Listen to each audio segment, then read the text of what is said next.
సామాన్య ప్రజల జీవితాలు, సామాజిక అంశాలే కథా వస్తువులుగా మలుచుకున్నాడా యువకుడు. తెర వెనుక కథానాయకుల జీవితాల గురించి మన హీరోలు అనే పుస్తకంతో రచయితగా తొలి అడుగు వేశాడు. చుట్టూ ఉండే మనుషుల్లోని అసాధారణ ప్రతిభను గుర్తించి రైలు బండి అనే పుస్తకాన్ని రాసి పుస్తక ప్రియుల ప్రశంసలు అందుకుంటున్నాడు గుంటూరుకు చెందిన యువ రచయిత ఆర్వి సుబ్బు. ఆధునిక సాహిత్య ప్రపంచంలో తనదైన మార్కు చూపిస్తున్న యువ రచయితతో చిట్ చాట్. ప్రస్తుత యుగంలో చూసినట్టయితే పుస్తకానికి రోజు రోజుకి విలువ పడిపోతుంది, చదివే వాళ్ళు కూడా తక్కువ అవుతున్నారు. ఇలాంటి పరిస్థితుల్లో ప్రతి ఒక్కరిని చదివించే విధంగా అరుదైన పుస్తకాలతో తన రచయితగా తన ప్రత్యేకత చాటుకుంటున్నాడు గుంటూరుకు చెందిన ఆర్వి సుబ్బు. ఇప్పటి వరకు 3 పుస్తకాలు అందుబాటులో తీసుకురాగా 3 పుస్తకాలు కూడా పాఠకులే కాకుండా సామాన్యులు కూడా ఎంతగానో అలరించాయి. ఈ పుస్తకాలు రాయటానికి కారణం ఏంటి, ఆ పుస్తకాల వెనుకున్న ఆ రచన వెనుకున్న అతని అనుభవాలు ఏంటి అనేది అతని మాటల్లోనే విందాం. సుబ్బు, చెప్పండి, మీరు రచయితగా ఇప్పటికి 3 పుస్తకాలు అందుబాటులో తీసుకొచ్చారు. అసలు ఈ రచన వైపు ఎలా వచ్చారు, ఆ పుస్తకాలు ఏంటి, ఆ వివరాలు? నేను మొదట మన హీరోలు అనే పుస్తకం రాశాను. ఆ తర్వాత ఇంతకీ ఇప్పుడు ఎక్కడికి అనే పుస్తకం, ఇప్పుడు రీసెంట్గా రైలు బండి అనే ఒక పుస్తకం రాశాను.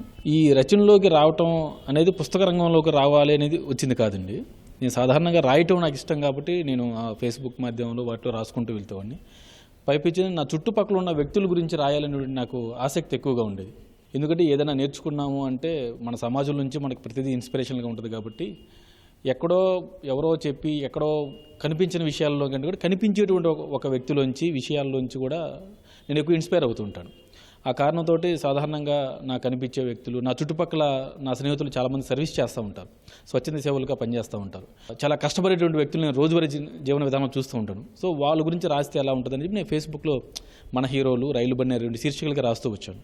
అలా నేను మన హీరోలు అనే శీర్షిక రాస్తూ ఉన్నప్పుడు నా మిత్రుడు హరీష్ అని చెప్పేసి ఒక అతను, ఇవి ఇట్లా నువ్వు సాధారణంగా సోషల్ మీడియా రాసుకుని వెళ్తున్నావు, కానీ ఇవి ఒక పుస్తకంగా వస్తే చాలా బాగుంటుంది, అన్నీ అందుబాటులో ఉంటాయి, చాలామందికి ఉపయోగం ఉంటుంది అన్నారు. కానీ పుస్తకం అనేది ధరతో కూడుకున్నది, నాది పుస్తకంగా ఎట్లా అని నాకు ఎలా పుస్తకంగా ముద్రించాలనే విషయం నాకు సరిగ్గా తెలియదు. ఆ క్రమంలో నా మిత్రుడు చొరవ తీసుకుని ఛాయా పబ్లికేషన్స్ మోహన్ గారిని కల్పించారు. ఆయన వీటిని చూసి అసలు నేనే పుస్తకంగా వేస్తానని ఆయన ముందుకు రావడం జరిగింది. ఇందులో మరొక ముఖ్య పాత్ర నా మిత్రుడు గిరిధర్ అర్సవల్లి అని చెప్పేసి, ఆయన పుస్తకానికి కవర్ పేజీ నుంచి మొత్తం అంతా చేయటం, ఆ పుస్తకాన్ని అలా అంత అందంగా ఇవాళ వచ్చింది అంటే ఆ టైటిల్ డిజైనింగ్ అని అవన్నీ కూడా ఆయన చేసి ఇచ్చారనమాట. ఈ రైలు బండిలో మీరు అంటే ఎవరి గురించి రాశారు, ఏం ప్రస్తావించారు? రైలు బండి అనేది ఏంటండి, మన సాధారణ జీవన విధానంలో ప్రతి రోజువారీ మన జీవన విధానంలో మనం కొన్ని అవసరాలకు ఆధారపడి ఉంటాం. ఫర్ ఎగ్జాంపుల్, ఈ పెన్ను ఉందనుకోండి, ఈ పెన్ను అమ్మే వ్యక్తి లేకపోతే తయారు చేసే వ్యక్తి, ఈ పెన్ను అమ్మే వ్యక్తి ఎలా అమ్మే విధానం కానీ లేకపోతే అతని జీవన విధానంలో కానీ ఒకవేళ నన్ను ఇన్స్పైర్ చేసే విధంగా ఉంటే, అంటే రోజు చాలామంది చూస్తుంటారు కానీ కొంతమంది మనల్ని అట్లా ఆపేస్తారు. అట్లా ఆపేసినప్పుడు ఆ వ్యక్తి ఎలా అమ్ముతున్నాడు, ఎక్కడి నుంచి తీసుకొస్తున్నాడు, ఎలా చేస్తున్నాడు, దానిలో లాభ నష్టాలు ఎలా ఉంటాయి, అతని జీవన విధానం ఎలా ఉంటుంది అనేది కొంతకాలం అతనితో ప్రయాణం చేయడం జరుగుతుంది. అతని జీవన విధానాన్ని 10 మంది పరిచయం చేయాలి. దాని వెనకాల అసలు ఈ పెన్ను చరిత్ర ఏంటి, అసలు ఎలా అమ్ముతున్నారు, ఆ పెన్ను గతంలో ఎలా ఉంది, ఇప్పుడు ఎట్లా ఉంది, వీటన్నిటికీ పోలికలతో కలుపుకుంటే రైలు బండిలో ఒక ఆర్టికల్ వాళ్ళ గురించి రిప్రజెంట్ చేస్తానన్నమాట నేను. అట్లా సామాన్యుల జీవన విధానాల గురించి రాయటం అనేది నాకు ఇష్టం కాబట్టి ఈ క్రమంలో ఏం చేశానంటే నా మిత్రుడు శశాంక అని చెప్పేసి ఉన్నారనమాట. ఇలాంటి కథనాలు నేను రాయాలని అనుకుంటున్నప్పుడు నాకు రావూరి భరద్వాజ గారు రాసిన జీవన సమరాలు అనే పుస్తకాన్ని అలా చెప్పాను. వెంటనే తీసుకెళ్ళిపోయి నాకు ఇది చేసి, నువ్వు రాస్తున్నావు కదా, ఇంకా మెరుగ్గా రాయటానికి నీకు ఈ పుస్తకం ఉపయోగపడుతుంది అని చెప్పి నాకు రెఫరెన్స్ ఇచ్చారు. ఆ పుస్తకం చదివిన తర్వాత నాకు తెలియకుండా రావూరి భరద్వాజ గారు అంటే నేను ఎంచుకున్న దారిని చాలా మంచి దారిలోనే వెళ్తున్నాను ఒక నమ్మకం క్రియేట్ అవడానికి నాకు రావూరి భరద్వాజ గారి ఆ పుస్తకం ఏర్పడింది. మీరు రాసేది ఏంటంటే నిత్యం మనకు ఎదురు తారసపడే వ్యక్తుల గురించి రాస్తున్నప్పుడు నాటకీయతకు కానీ లేదా దాన్ని అద్భుతంగా చెప్పడానికి చాలా తక్కువ ఉంటుంది. అంటే రచనకి చాలా ప్రాధాన్యత ఉంటుంది, చాలా జాగ్రత్తగా రాయాల్సి ఉంటుంది. ఈ క్రమంలో ఎలాంటి జాగ్రత్తలు తీసుకున్నారు? ఇందులో నేను జాగ్రత్తలు తీసుకోవడానికి ఏం లేదండి, ఎందుకంటే నాకు అనిపించింది రాసేవాడిని సాధారణంగా. ఇంకా ముఖ్యమైన విషయం ఏంటంటే, ఒక వ్యక్తి శ్రమ పడుతున్నాడు, అక్కడ అతని శ్రమని మనం గుర్తించగలిగితే చాలు, అదే రచనగా నేను నమ్ముతాను. చాలామంది ఏం చేస్తున్నారు, రచన ఎలా రాయాలి అనేది కూడా పుస్తకాలు రాస్తూ ఉంటారు, లేకపోతే ఎలా రాయాలి అని చెప్తారు. నేనేమంటే నీకు అనిపించింది రాయటమే రచన అని చెప్పేసి నేను నమ్ముతాను.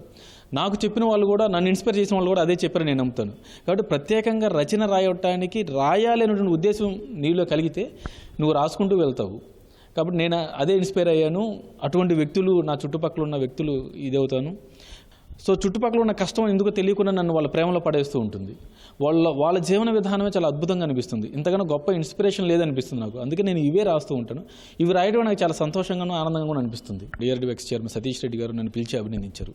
అలాగే చాలామంది ఐఏఎస్ ఆఫీసర్లు, ఐపీఎస్ ఆఫీసర్లు ఆ పుస్తకం చూసి చాలా ఇన్స్పిరేషనల్గా ఉందని చెప్పేసి నన్ను పిలిచి అభిమానించేవాళ్ళు. వాటన్నిటికంటే ముందు ఏంటంటే నేను బుక్ ఫెయిర్లో మీట్ యువర్ రైటర్ అని చెప్పేసి FFA ఫోరం ఫర్ ఆర్టిస్టులు అని చెప్పేసి వాళ్ళు విజయవాడ బుక్ ఫెయిర్లో పెట్టారు. అక్కడికి వచ్చిన వాళ్ళు చాలామంది చిన్నపిల్లలు నా పుస్తకాలు కొంటున్నారు. నిజానికి నేను రాసింది వాళ్ళ కోసమే, భవిష్యత్తుకు వాళ్ళ కోసం, వాళ్ళకి అర్థమయ్యేటువంటి భాషలో వాళ్ళకి ఏది తెలుసుకోవాలి, లేకపోతే ఎలాంటి వ్యక్తిగతంగా ఎదుగుదల ఉండాలి అనేసి వాళ్ళ కోసం నేను రాసిన పుస్తకం. వాళ్ళకి పరిచయం చేయడానికి నేను ఎంచుకున్నటువంటి వ్యక్తులు అనమాట వీళ్ళందరూ కూడా. వాళ్ళు ఇవాళ నా పుస్తకాన్ని కొంటున్నారు, చిన్నపిల్లలు వచ్చి కొంటున్నారు. వాళ్ళకి తెలుగు చదవటం వచ్చా లేదా కూడా నాకు పూర్తిగా తెలియదు. కానీ రేపటి రోజున వాళ్ళ దగ్గర ఉన్న ఈ పుస్తకం చదువుతారు, లేకపోతే వాళ్ళ చుట్టుపక్కల ఉన్న మనుషులతో ఎలా ప్రవర్తించాలి అనేది తెలుసుకుంటారు అనేది నాది. సో నా నిజమైన పాఠకులు సామాన్యులు. నిజానికి ఇప్పుడు చూస్తే బుక్ ఫేర్కి వచ్చే వాళ్ళ సంఖ్య పెరిగింది, పుస్తకాల కొనుగోలు పెరిగింది. అలాగే కొత్తగా వస్తున్న రచనా రంగంలోకి వచ్చిన రచయితల సంఖ్య కూడా విపరీతంగా పెరిగింది. అనిపించిని రాయటం, ఇప్పుడు రచయితే పబ్లిషర్గా మారుతున్నారు, వాళ్ళే మార్కెట్లోకి తీసుకొస్తున్నారు. చాలా అందరికీ కూడా అందుబాటులోకి వచ్చేసిందండి. టెక్నాలజీ పరంగా కావచ్చు, లేకపోతే బుక్ డిజైనింగ్ వాళ్ళే చేసుకోవడం కావచ్చు. రచనలో రచయితల సంఖ్య పెరిగింది, పాఠకుల సంఖ్య కూడా ఈ మధ్య కొంత పెరిగిందని అనిపిస్తుంది నాకు. అది మంచి పరిణామమే ఒక రకంగా. చూసినట్టయితే పాఠకుల ప్రశంసలు కావచ్చు, లేదా చదివిన వాళ్ళు బాగుందని చెప్తే అది దాని మించిన విలువైన ఆస్తి మరొకటి ఉండదు. అది మరిన్ని పుస్తకాలు రాయడానికి ఎంకరేజ్మెంట్గా ఉంటుంది. ఆ ఎంకరేజ్మెంట్తో మీరు రానున్న రోజులు ఎలాంటి పుస్తకాలు రాయనున్నారు? నేను మన హీరోలు రైలు బండి అనే సిరీస్ని కంటిన్యూ చేస్తానండి. ఎందుకంటే సామాన్యులను పరిచయం చేయడం నాకు ఇష్టం కాబట్టి వాటిని చేస్తాను. వాటితో పాటు కొన్ని కథలు అవి ఉన్నవి, వాటిని కూడా నేను పరిచయం చేస్తాను. నవళ్ళు కూడా రాసేటువంటి ప్రయత్నం ఆల్రెడీ ఒకటి కొన్ని మొదలుపెట్టాను. ప్రత్యేకంగా ఉన్నది ఏది ఇంతకీ ఇప్పుడు ఎక్కడికి ఎలా అయితే ఒక ప్రత్యేకమైనటువంటి ఒక స్థానం క్రియేట్ చేసిందో అటువంటి నవళ్ళు కూడా చేస్తాను. కానీ ఈ రైలు బండి, మన హీరోల సిరీస్లో అయితే నేను వీలైనంత మంది, ఎందుకంటే ఈ పుస్తకాలు చదివి ఎవరైతే ఇన్స్పైర్ అయ్యారో నాకు ఆ వ్యక్తుల గురించి కూడా రాయాలని ఉంది. సుబ్బురాజు నుండి రైలు బండిలో అనేక ప్రముఖుల్ని, అదేవిధంగా ఎంతోమంది సామాన్యులు కూడా ఒక కథానాయకులుగా మార్చాడు. అందులో ఒక కథానాయకుడు మనతో ఉన్నారు. అతనే గుంటూరు చెందినటువంటి కామ్రేడ్ వలి. అతను ఒక పక్క స్టూడెంట్ నాయకుడిగా పనిచేస్తూ మరోవైపు కుటుంబ బాధ్యతలు, అదేవిధంగా ప్రజల కోసం అనునిత్యం పోరాడుతూ ఉన్నాడు. అతని యొక్క ప్రస్థానం గురించి ఈ పుస్తకంలో ఏం రాశారు అనేది అతని మాటల్లో విందాం. వలి, చెప్పండి. మీరు ఒక ఉద్యమకారుడిగా ఉన్నారు, అదేవిధంగా ప్రజల పక్షాన, విద్యార్థుల పక్షాన పోరాటం చేస్తున్నారు. ఈరోజు మిమ్మల్ని ఆ పుస్తకంలో తీసుకోవటం ఎలా అనిపిస్తుంది? ఈరోజు చూస్తూ ఉంటే సమాజంలో హీరోలు అనగానే సినిమా నటుల్ని సమాజం అంతా హీరోలు అనుకుంటా ఉంది. కాదు, సమాజంలో నీ కోసం కష్టపడేవాడు నిజమైన హీరో, సమాజం కోసం కష్టపడేవాళ్ళు నిజమైన హీరో. నేను 7వ తరగతి వరకే చదువుకున్నా.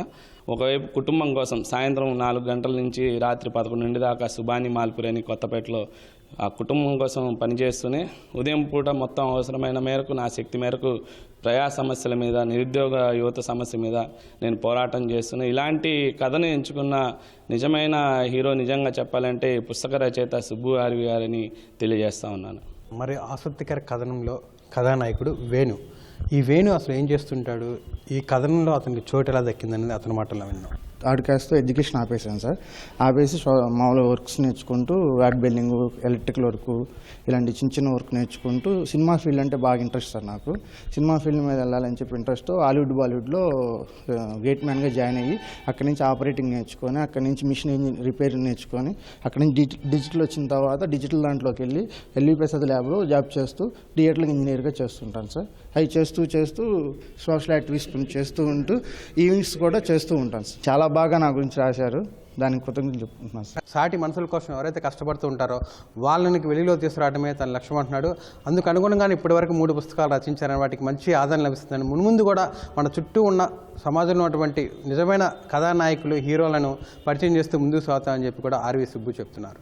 కేరవన్ కేశవ్తో వీరాంజనేయులు, ఈటీవీ న్యూస్, గుంటూరు.